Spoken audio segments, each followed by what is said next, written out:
Calls the president's hard-fought legislation of malignant tumor for this country. Congressman King is a main co-sponsor of the repeal bill. He joins us now. And Congressman King, you came up with the language job killer or job-killing health care law. We're obviously hearing a difference of opinion from the White House and from Democrats who say the repeal would be a job killer. So what's the truth?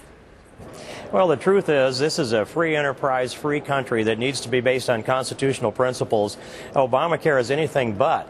It takes away the liberty of the American people, and of course it violates the Constitution. It takes away our ability to negotiate for a health insurance policy of our choice without the interference of the federal government, with a doctor of our choice, and drive a market from the free market system. So I think that what happens is it goes beyond the jobs. It's a liberty takings from the American people, and it takes away our freedom and our liberty, and that's really at the bottom of this argument, and that's what drives me more than anything else. The economics of it, yes, the quality of the care that we'll see go down, the limited on the number of tests, the reduction in the research and development, all those things come with the Obamacare. But in the end, it's our liberty that's at stake and the vitality of a future America that Obama has designed to expand the dependency class in America. If that happens, it diminishes our potential, and we've got to have an expanded potential, not a diminished potential in this country. The president came out yesterday with a statement that said he is willing to work to improve this bill, and he's willing to work with Republicans like yourself to do so. Will you take him up on that offer? I'll take him up on any reasonable offer that we have, but we also need to remember that the American people have spoken. November 2nd was the poll, and now we're hearing the president and some Democrats in the Senate and Democrats in the House kind of wave the white flag. They aren't ready to surrender. They're trying to negotiate their surrender by agreeing to a certain component and try to maintain as much of Obamacare as they can. I made the argument that this is a malignant tumor and it threatens to metastasize. We must pull it all out by the roots, and if they have some redeeming components there, let's take a look at them. Let's put a Republican stamp on them, free market, constitutional, let the states drive a lot of this, and then go back and rebuild this in a fashion that is suitable for the American people of our future, not the people of, say, Western Europe. And by the way, if I can, sure. the United Kingdom is dismantling their socialized health care program as we speak. And I don't know if we're picking up the leftover pieces and putting it back to here in the United States, but that should tell us something.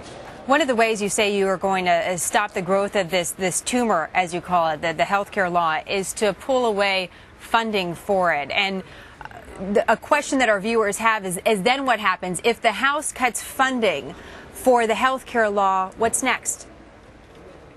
Well, the proposal that I'm making is that we should shut off all funding that would be used to implement or enforce Obamacare for the duration of 2011 and 2012. If we do that, it freezes in place any of the implementation. It freezes the growth of this tumor, as I've described, and lets us get to the presidential election of 2012. And I am hopeful that the next president of the United States will run on the ticket of wanting to sign this repeal legislation that will be passed in the House today, that hot potato that will be sitting in Harry Reid's lap before the sun sets in Washington, D.C. In the meantime, though, if you do end up doing that, would you be working to help improve the health care system in other ways?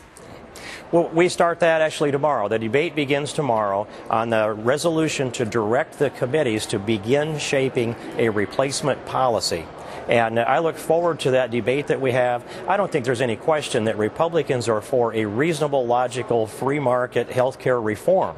We're just not for the beginnings of socialized medicine. That debate continues, and it starts tomorrow with the resolution. The committees will go to work on it right away.